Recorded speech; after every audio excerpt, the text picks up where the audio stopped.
This is George Zeller of Cleveland. Listen to the International Radio Report every Sunday morning at 10:30 on CKUT 90.3 FM in Montreal. Hi, everyone. Welcome to the International Radio Report on CKUT 90.3 FM in Montreal. My name's Sheldon, here with Gilles, and we have 30 minutes of news and information from the world of radio for you. You can reach us by email, radioreport@yahoo.com. We're live streaming and archived at ckut.ca. Our Facebook group, International Radio Report. No new members to report this week, so if you tune in to us regularly and you have not joined our Facebook group, I think you'd enjoy it. Lots of information there that we don't get onto the show each week, plus stories that we do, so you can go back and review them. So that is International Radio Report group on Facebook.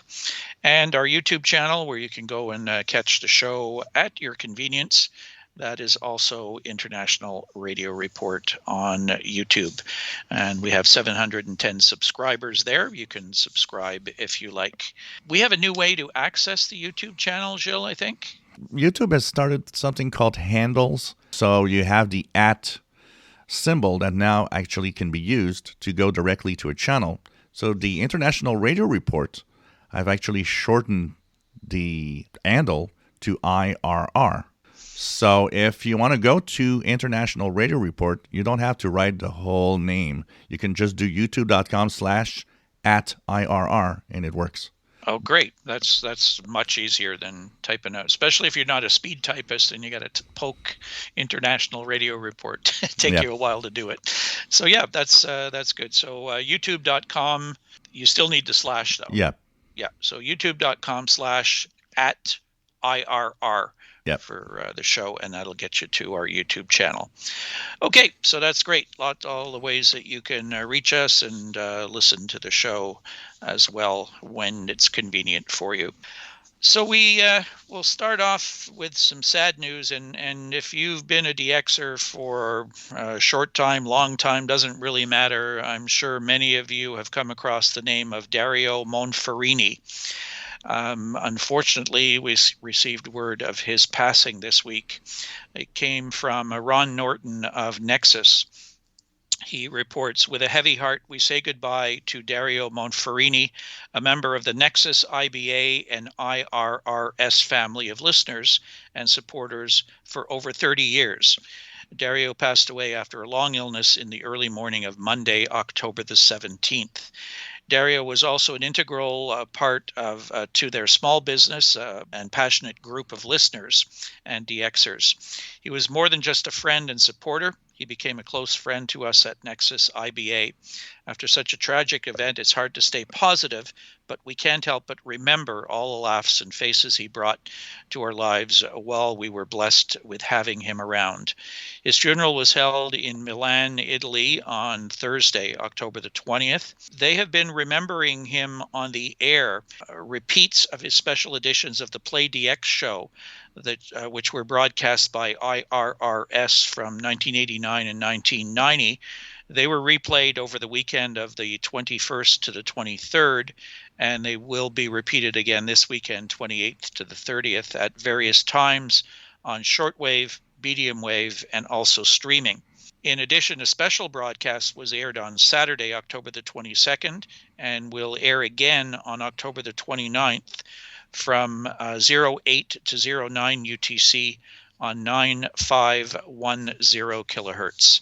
Lots of comments and memories of Dario Monferini have been coming in through all the different internet groups and Facebook pages and radio clubs and what have you around the world, of a name I remember from, probably 30 years ago or more. So we're sad to hear of his passing this past week. Definitely, and it's always sad to hear anybody in our community of radio that passes away. It's so sad. So something special is coming up, and it's called Ghosts in the Airglow. And this is a transmission artwork for ionospheric research instruments, and this by Amanda Dawn Christie. So Ghosts in the Airglow is a ionospheric transmission art project using the HARP ionospheric research instrument to play the liminal boundaries of Earth's atmosphere and outer space. Airglow, artificial aurora, and Luxembourg experiments, ionospheric mixing, will be paired with the AM modulation of narrowband television video art, slow scan television images, spoken word, and sound art created by Amanda Dawn Christie as a citizen science experiment to learn more about propagation. Shortwave listeners from around the world are invited to tune in and submit reception reports online through the project's website. Christie is inviting shortwave listeners from around the world to tune in to these transmissions and to send reception reports in exchange for QSL cards. The first tests for the project, designated as Composition Number 1, were transmitted in March 2019. Now, this is Composition Number 2. It will be transmitted between October the 23rd and 26th. And the third and final part, Composition 3, will be transmitted sometime in 2023. So all the information is on the website. Composition Number 2 will be transmitted as part of the October 2022 experiment campaign. It's a half an hour long, involving multiple frequencies, and will be transmitted 4 times from October the 23rd to October the 26th. There's a condensed daily schedule available on the website, and go into the details because the website, which is ghostsintheairglow.space, has a full list of the times, the frequencies, but all the different modes and modulation methods and the software you might need for narrowband TV and slow scan TV pictures. Also, because it has art that is done with audio frequencies, one of the important things to know is that using an SDR, go online to use a Kiwi SDRs if you don't have one, or at home, use your own SDR, because on the waterfall, the different audio frequencies will also create art shapes in the waterfall on your screen. So it's a mix of art from the audio frequencies on the SDR, moving images with the narrowband TV, and of course fixed images with slow scan TV, and of course she said spoken word also. So it's all going to be mixed in, and there's a very detailed report of when each of these transmissions are going to happen in that half an hour of transmission. Amanda is a really interesting person. She's done so many of these. She was the person that did the documentary on the Radio Canada International towers, shortwave transmitter towers coming down in Sackville. Yep. She's been around up at HARP doing projects like this in the past. So this is something that's, it's really artsy. I mean, this is really definitely combining her art skills and very specialized work. Just to be able to get access to the HARP transmitters is something in itself. Yeah. There's always that great mystery of, what are they doing up there, bombarding the ionosphere and what have you. But this is really, really interesting. We were talking before the show about narrowband television. This is something that's quite unique. Yeah. Pull this off. Is it going to be successful? We don't know. I don't think it's ever been done on shortwave. So, yeah. And these are moving images. I mean, narrowband TV, it's like TV. So, and even, she's not sure of the outcome of this, because even on the website, she says, well, even if you just get, mangled, twisted pictures or anything, I want to know how it came out. I want to know about it. And there's a QSL card if you do send in reports over the website. Yeah, I mean, the names Airglow and Luxembourg experiments, that should tell you something right there. There's no guarantee just how well these things are going to work. And she's really relying on the shortwave listening community out there, to help out in reporting. And, in the past, when the ones in 2019, there was a great response to it. Yes. So I think this one will be really quite something. Again, ghostsintheairglow.space is the webpage. We're going to post all of this up for you. Yep. But as Gilles said, go deep into the website to look at all the detailed schedule of just what will be included in each transmission that goes out. Some of them are pretty early in the morning, 0600 or so UTC. So you're going to have to try to schedule yourself if you want to try these things out. But I think it's really neat to see somebody doing this kind of stuff. Definitely. Radio's far from dead. It's it's being used for all kinds of weird things, and this is pretty strange, and it should be a really neat experiment. So I hope you do get a chance to check it out. So what's happening with our sun? Well, one of the first things that was interesting that I was reading yesterday is that our ionosphere was actually bombarded with something different than our usual solar wind. On October the 9th, there was a huge gamma ray flash that was detected by satellites all around the Earth. It is actually the most powerful explosion ever detected, and it came from about 2 billion light years away. And they said that it was so powerful that for the first time, they actually noticed that all the energetic particles coming from that gamma ray burst actually impacted the ionosphere and changed propagation of radio signals. So, it tells you that sometimes that fade out could be from really far away. So it even induced currents in the geomagnetic field of the Earth. So they're continuing to see this, but they think it's a supermassive star that exploded 2 billion light years from here. Imagine how much energy there's in there if something in another galaxy actually has an impact on the ionosphere. It's crazy. So the sun this week was rather quiet. We had a lot of sunspots, but it's quieting down. There's only 2 sunspot groups as we're recording. Solar flux went down a little bit to about 115. 10 meters is still open, so that's pretty good because usually when we start getting closer to the 100 solar flux, 10 meters is a hit or miss situation, but 10 meters was open every day still. Hopefully, there'll be more of these sunspots that are going to appear and solar activity will pick up again. There is a solar wind that's flowing from a coronal hole that might actually impact and give us unsettled conditions on the 24th. But overall, it's quiet and conditions are great because I've been making ham contacts every day for the past week. And I can tell you that conditions are quite surprising. So check it out. Also, remember that if you have your favorite shortwave frequencies, this is the last week you might be listening to your favorite station on that frequency because next Sunday is the big change for the B22 schedules for shortwave. So enjoy your favorite stations because they might be shifting around. Some of them you might not be able to hear for winter. Some you might actually hear in winter that are not going to be or not there yet. So anyways, we'll talk more about that next week. But propagation in general, like I said, is good. And you know what? If you want to witness how propagation is, and if you want to hear all of these fantastic signals that we're talking about here on the show, you got to do one thing. You got to turn on a radio and listen. This is Christian Breton of Quebec City, Quebec. You're listening to the International Radio Report on CKUT 90.3 FM in Montreal. We've talked about this a couple of times in the past on the show. Pirate letters are being sent by the FCC to more property owners. This is by Paul McLean of Radio World. The Federal Communications Commission has sent more letters to landlords and property owners about alleged pirate radio activity. Charles Baker of Adamstown, Maryland, received a letter about an unlicensed FM station on a frequency of 90.3.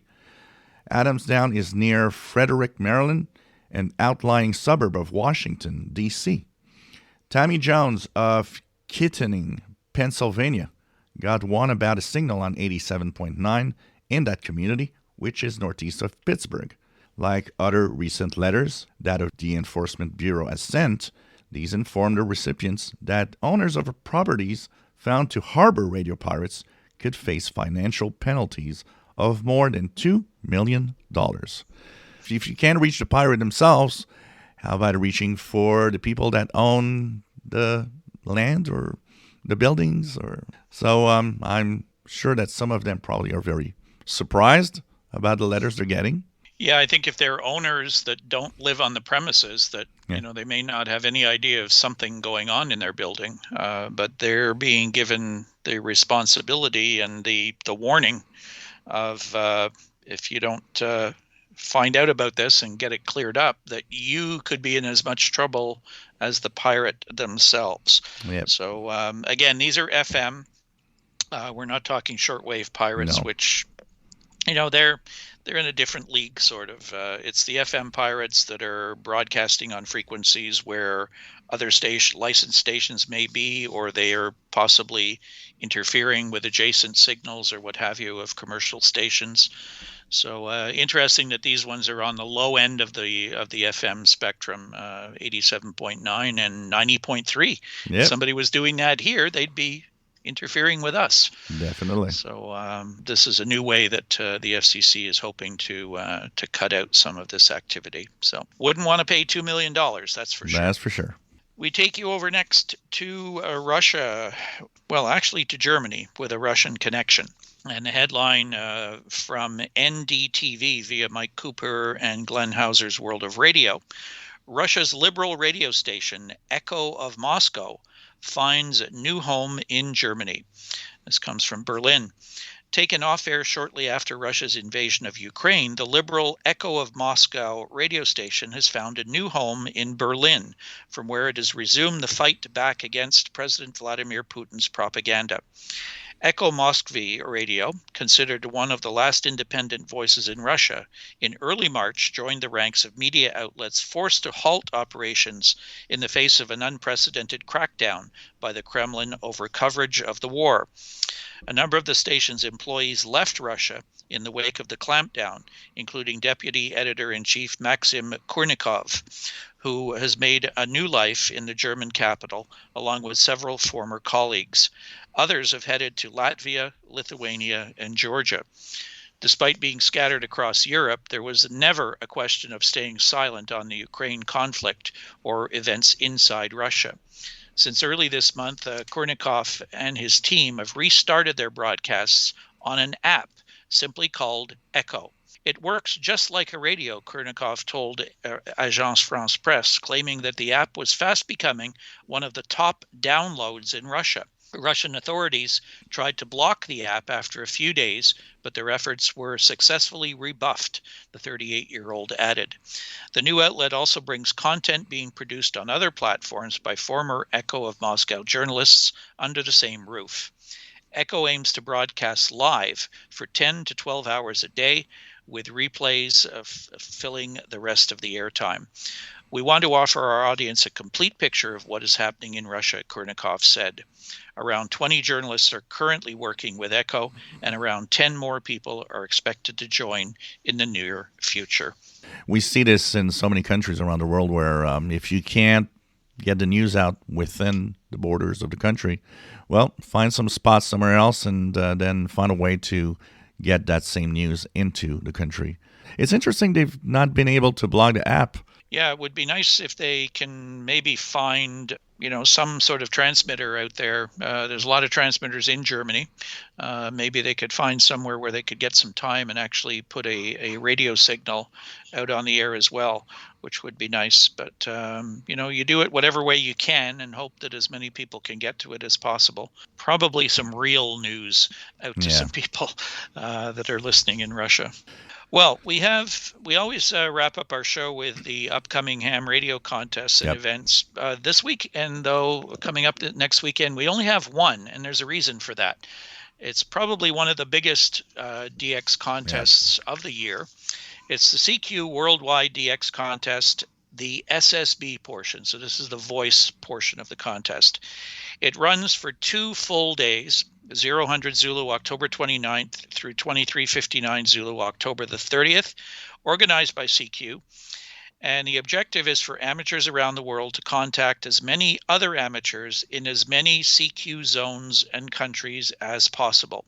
It's 6 bands only, so 1.8, 3.5, 7, 14, 21, and 28. So those are all the major HF bands.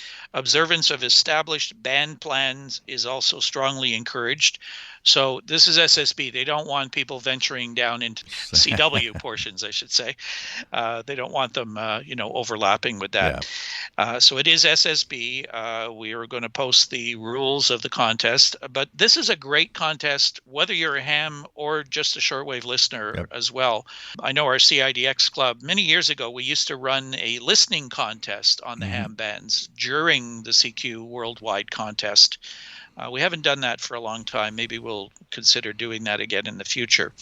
But Gilles, you're just getting your feet wet with ham radio, and already you've found some pretty interesting stations that are sort of getting ready to participate in this event. Yeah, definitely. I'm actually looking forward for the week ahead also because I know more are going to pop up.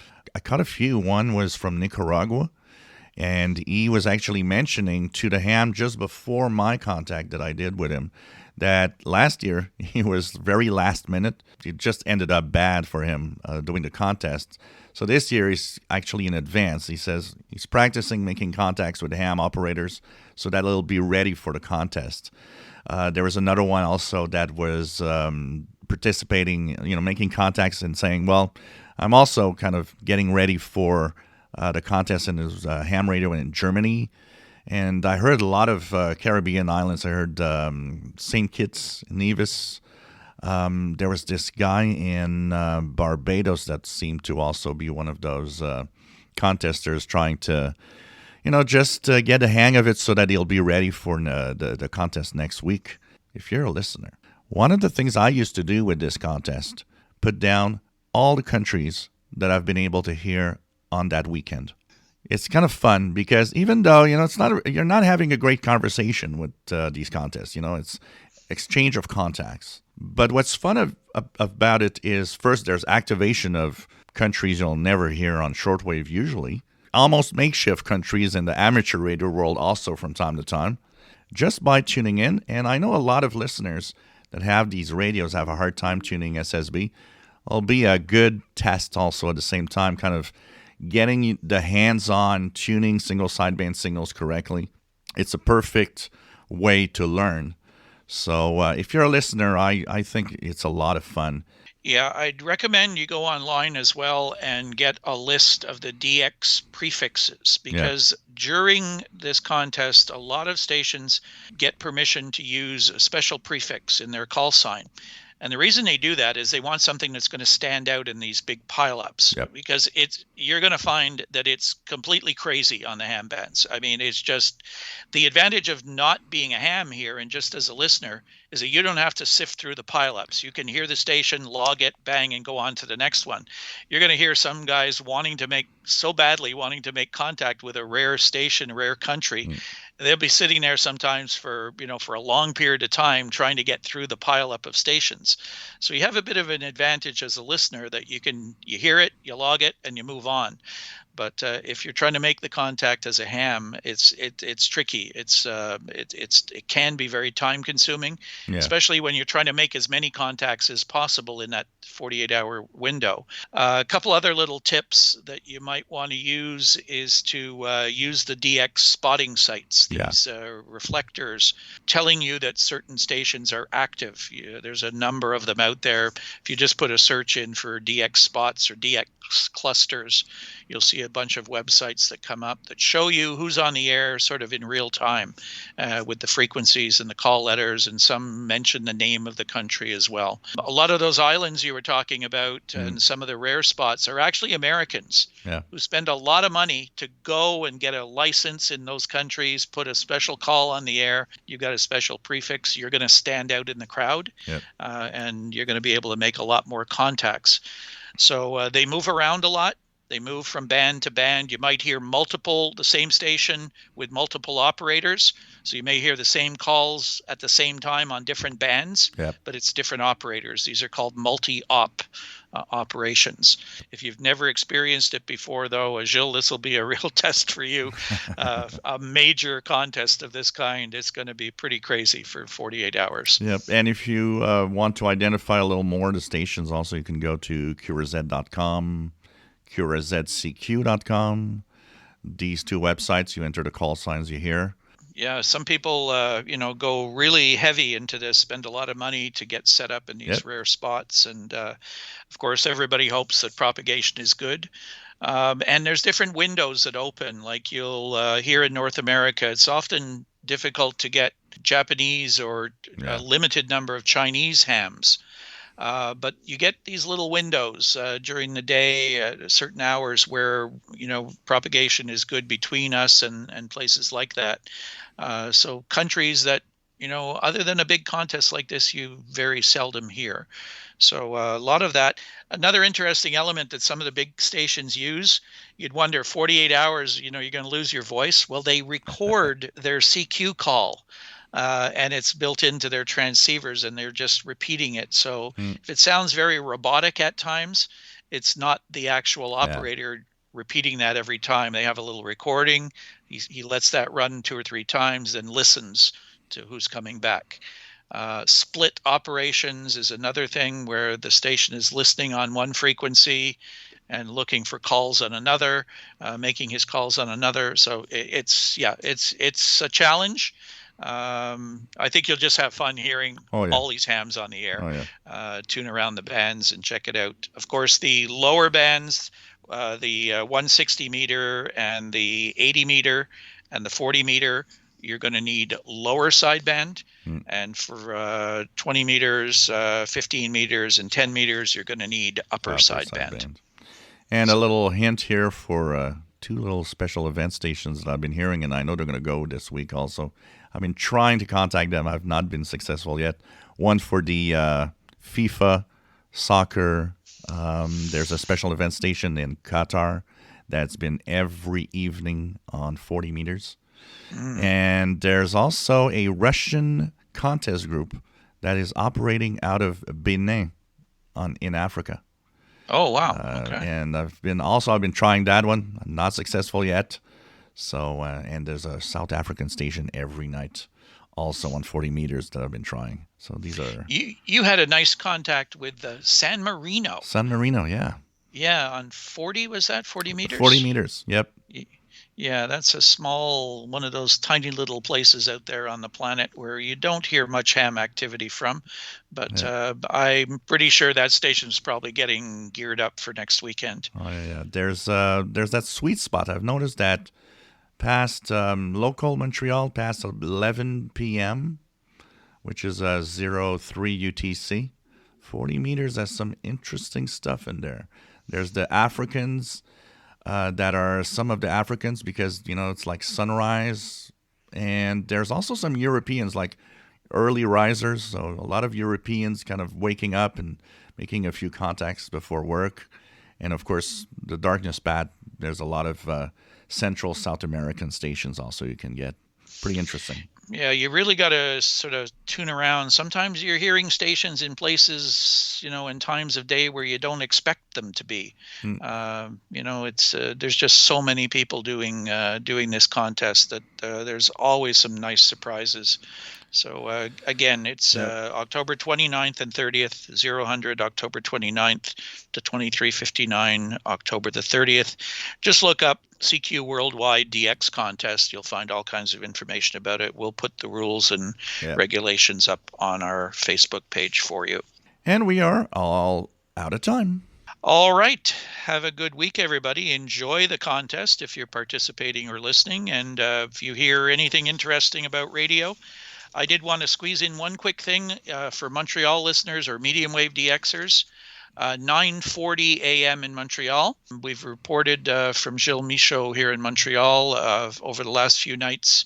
They've been on Open Carrier. We're not sure whether they're doing some work on the transmitter site, but it gives you an opportunity to do a bit of DXing on 940 kilohertz. So check that out. No guarantee that they're still off, but they have been a couple nights this past week. So check it out if you're around overnight here in the Eastern time zone or practically anywhere in North America.